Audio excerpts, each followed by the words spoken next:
What's up everybody? Welcome back. It's Brandon with Campbell Fitness, and today's video is to talk about some reasons why you might not be losing the fat that you're trying to lose.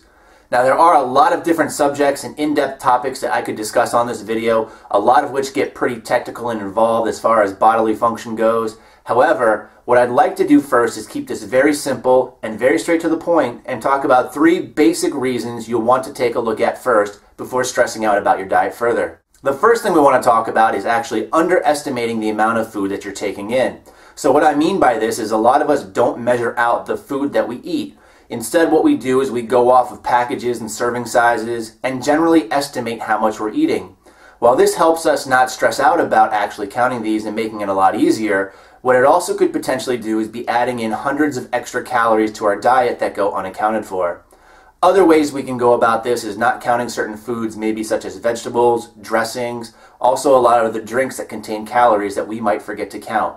So, this is something to take a look at and take into consideration if you're not losing the weight that you're wanting to. Playing along those same lines, and other things we might be overestimating is the amount of exercise we're actually doing, or our activity level. So what I mean by that is, if we're using maybe, let's say, the treadmill or the stair stepper at the gym to really get a good idea of how many calories we burn, that might not be a true indicator of our actual total caloric burn. So what we do when we set up these online weight calculators, we're actually overestimating or setting our maintenance level a lot higher.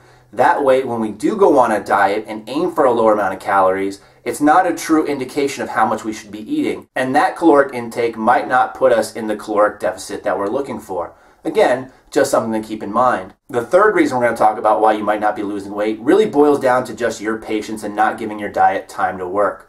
A lot of times, if you've watched any of my bulking or cutting videos on how to set up your diet, we set it up so you should roughly gain or lose 1 pound per week.